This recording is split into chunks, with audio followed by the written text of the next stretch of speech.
I'd been out to a supper club with Maria Parsheva, my girlfriend. It's a Friday night in New York City around 11:30. We boarded the train on Canal Street on the last car in the queue. It happened aboard the Q train at 11:30 on Friday night. Walter and three of his friends were heading home after a Hanukkah party in Manhattan when he turned to another group of riders and said, "Happy Hanukkah." Like, "Happy Hanukkah, my friends." Like something to that effect.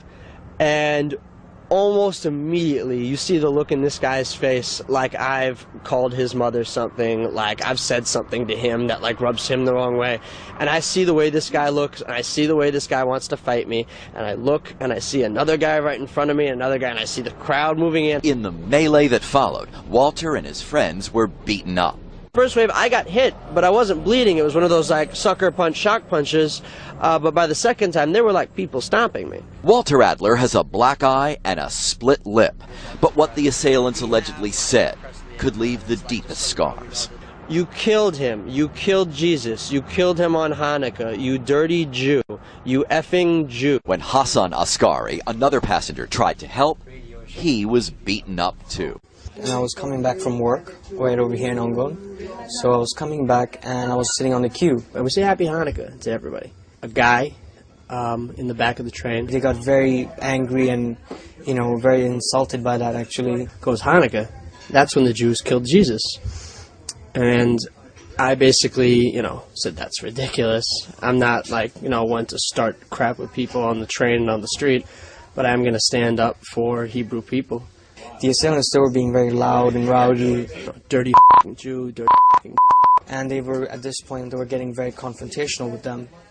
And the poor guy, Walter and the whole group of them, they were trying to defuse it. And basically say, "Yo, we're going to pull these Jews off the train in decal and beat them on the platform." There were 14 of them total, 6 girls and 8 guys. And they're hitting me in the face. I'm bleeding on the ground. My lid splits open. I'm bleeding. And this random stranger, Hassan Askari, jumps in. I thought one of the assailants came up to one of the girls and he might do something.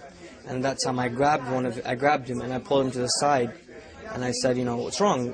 Are you crazy, son? What are you doing?" They all grabbed me and then they pushed me against the wall and then they, punched me up a little bit. From there, they beat up Walter.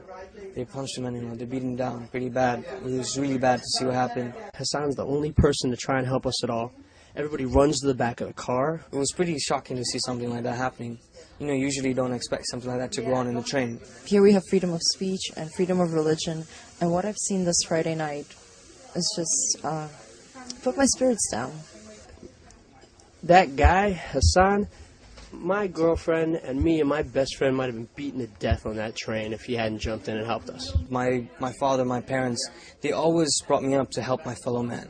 There's no question about whether I did anything special or not. What I did should be the norm for anyone. And in Islam, it teaches you to be, helpful to your fellow man, to be kind, courteous. No one else helped us except Hassan. No one else on the train. A Muslim American saved us when our own people were on the train and didn't do anything, and when everyone else's people were on the train doing anything. Someone who in the media often gets painted as the enemy of Israel and the Jews, this is a Bangladeshi Sunni Muslim. This is someone that jumped in, he knew we were Jews to help us.